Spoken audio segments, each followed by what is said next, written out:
Just days after India rattled China by restoring 30 ancient names in Tibet, now a high-powered panel of US senators has arrived in India to extend support to Tibetan leader Dalai Lama, the Tibetan government in exile, and also back the long-standing dispute of Tibetan freedom.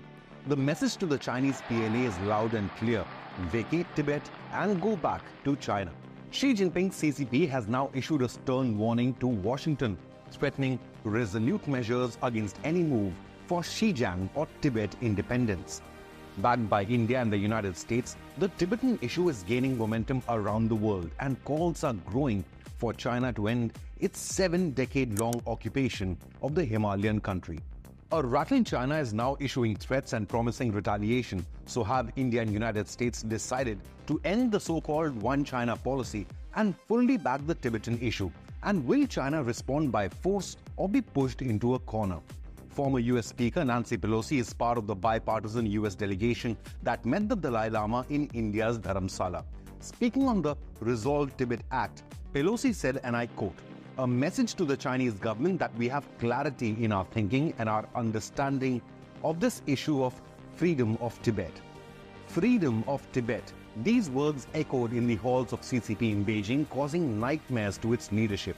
During the India visit, Pelosi also slammed Xi Jinping, adding, "His Holiness the Dalai Lama will live a long time and his legacy will live forever, but you, the President, will be gone and nobody will give you credit for anything." Unquote. Just last week, India validated Tibet's rich history by reinstating 30 ancient names, reinforcing Tibet's heritage since before Chinese invasion and occupation in 1950s.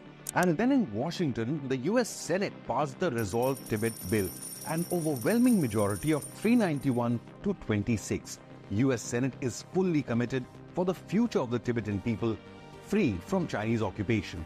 Michael McCaul, who is the chief of the delegation to India and one of the authors of the Tibet Act, says, quote, "This visit should highlight the bipartisan support in the United States Congress for Tibet to have a say in their own future.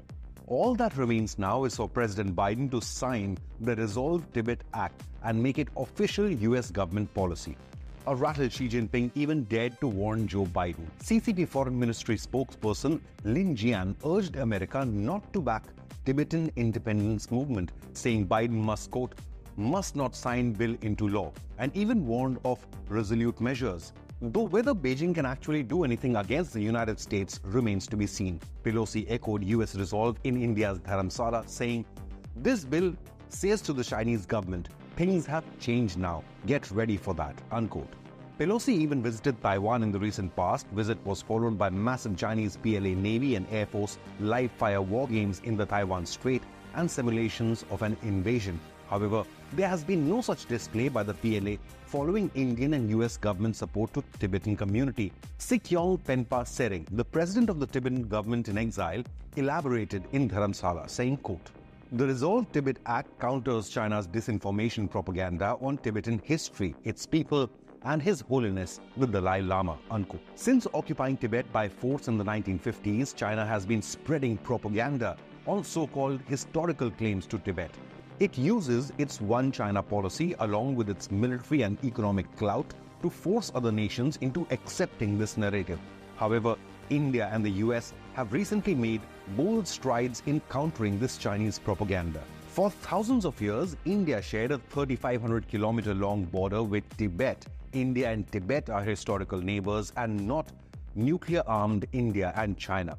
Tibet acted as a buffer state between Indian and Chinese civilizations for eternity. In fact, in 1914, governments in India and Tibet officially demarcated their boundary as the McMahon Line. China was not part of the discussions, and instead the PLA invaded Tibet in early 1950s and then crushed the revolution in 1959, leading to an ongoing border dispute with India, which is escalating each year.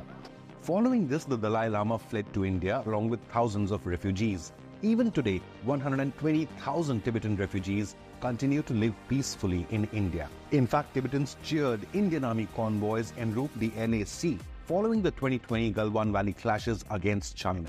CCP not only occupied Tibet but even today is attempting to salami slice into Indian territory. It claims the Indian state of Arunachal Pradesh as well. PLA has also built numerous military bases in Tibet, stationing its stealth fighter jets and army columns and threatening India's borders and sovereignty. India and Tibet share deep historical and cultural bonds. One of Hinduism's most sacred sites, the Kailash Mansarovar, is situated in Tibet, while there are scores of Buddhist Tibetan monasteries in India, like the historic Tawang Monastery in Arunachal. It is natural for India to support Tibetan people and culture. However, first in 1954 through Panchsheel Agreement under Nehru, and then in 2003 under Vajpayee, India did acknowledge Tibet was under Chinese administration.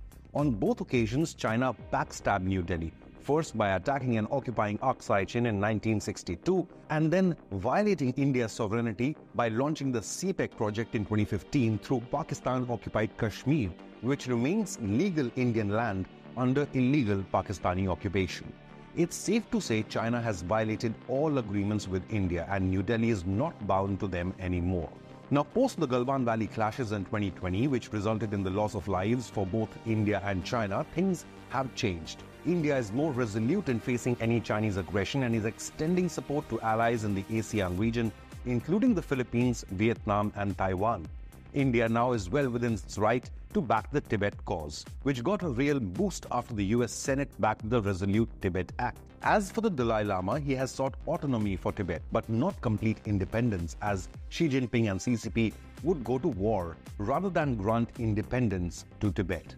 In fact, CCP claims it reserves the right to nominate Dalai Lama's successor and not the Tibetan people.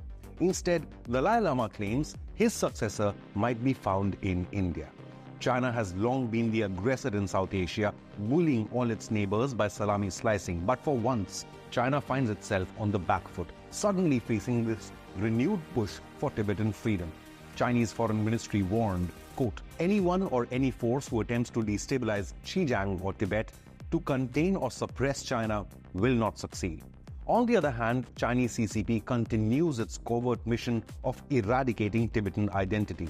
But Beijing is forgetting something. There is no imaginary Xizang, instead only Tibet, which has existed for thousands of years. But the big question is, following India and US government move, will other countries support Tibet and oppose China's occupation of this Himalayan country?